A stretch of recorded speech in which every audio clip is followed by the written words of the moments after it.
दोस्तों, दुनिया भर में कोरोना का कहर जारी है। हर दिन इसका ग्राफ बढ़ता हुआ दिख रहा है, लेकिन भारत में जिस बात की उम्मीद की जा रही थी, नतीजे उसी दिशा में जा रहे हैं। मतलब लोग अब तेजी से ठीक हो रहे हैं। यानी आपको ग्राफ बढ़ता हुआ जरूर दिख रहा है, लेकिन मरीजों के ठीक होने का प्रतिशत हर ओर बढ़ रहा है और अब वो 48% तक पहुंच गया है। वहीं दोस्तों, कोरोना की दवा और वैक्सीन को लेकर भी दुनिया के वैज्ञानिकों के साथ ही भारत के वैज्ञानिक भी जुटे हुए हैं। बड़ी बात तो ये है कि दुनिया के सबसे बड़े मेडिकल ट्रायल में भी भारतीय योगदान दे रहे हैं। लिहाजा दोस्तों, आपको इस वीडियो के जरिए कोरोना और इससे जुड़ी रिसर्च की ताजा अपडेट से रूबरू करवाते हैं। नंबर 1, रिकवरी रेट बढ़कर हुआ 47.76%।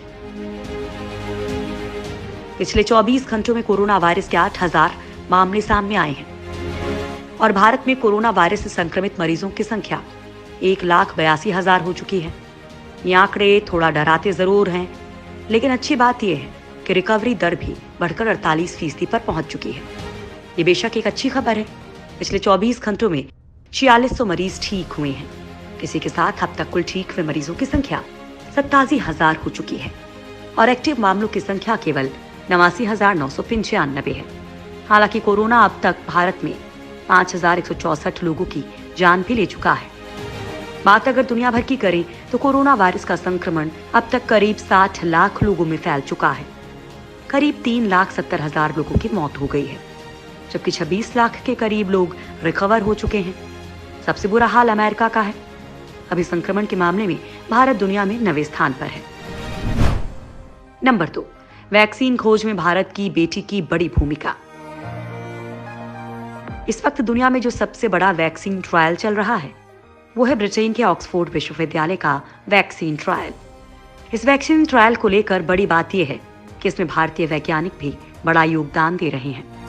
कोरोना वायरस से बचाव के लिए वैक्सीन खोजने की जो टीम बनाई गई है, उसमें भारत की बेटी चंद्रबली दत्ता भी शामिल है।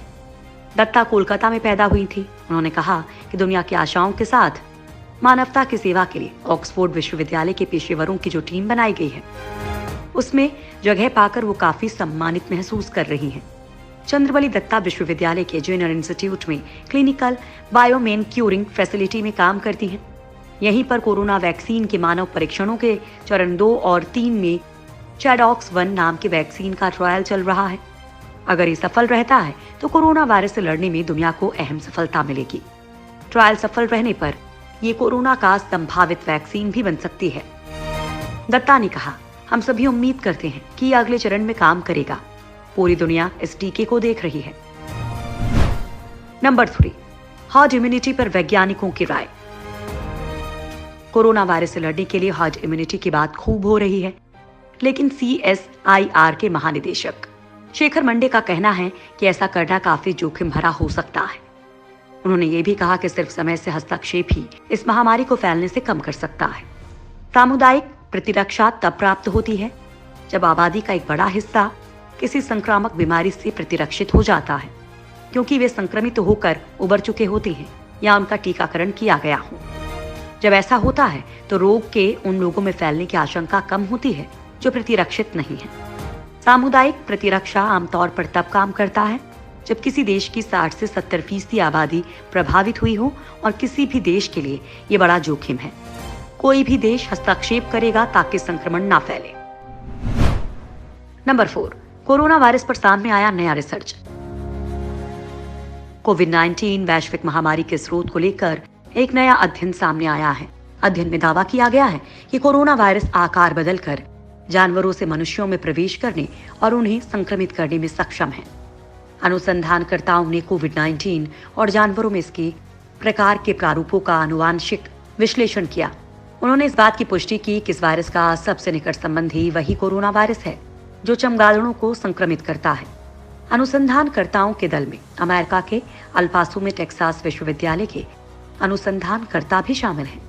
उन्होंने साइंस एडवांसेस में प्रकाशित अध्ययन में कहा कि SARS-CoV-2 वायरस की मनुष्यों को संक्रमित करने की क्षमता इस स्तनधारी प्राणी पेंगोलिन को संक्रमित करने वाले कोरोना वायरस से एक अहम जीन के आदान प्रदान से जुड़ी है।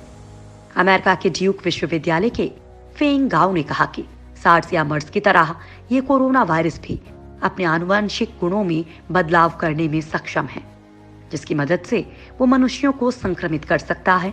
गाव और उनके साथियों के अनुसार इस अध्ययन से वायरस से भविष्य में होने वाली वैश्विक महामारियों को रोकने और उनका टीका खोजने में मदद मिल सकती है।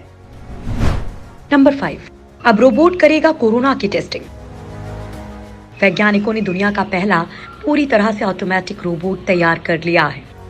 ये कोरोना वायरस से संबंधित स्वैब परीक्षणों को सटीक तरीके से अंजाम देने में सक्षम है। ये कामयाबी डेनमार्क के वैज्ञानिकों को हासिल हुई है।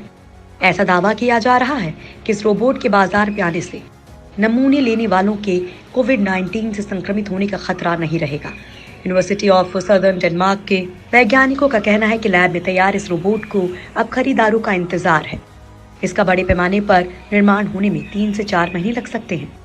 वैज्ञानिकों ने इस रोबोट को 3D प्रिंटर की मदद से तैयार किया है। मरीज रोबोट के सामने बैठकर मुंह खोलेंगे और ये स्वैब नमूने लेकर उसे टेस्ट ट्यूब में डालकर ढक्कन बंद कर देगा। रोबोट को बनाने वाले थियोसियुस रजीत सवारी मुथु ने कहा कि मैं उन लोगों में से एक था जिन्हें रोबोट ने सबसे पहले टेस्ट किया था। मैं ये देखकर हैरान था कि रोबोट ने कितनी आसानी से स्वैब को वहां पहुंचा दिया जहां उसे पहुंचाना चाहिए था। ये एक बड़ी सफलता है। रोबोट का फायदा ये भी है कि ये ना तो थकेगा और ना ही ये काम करके उबेगा।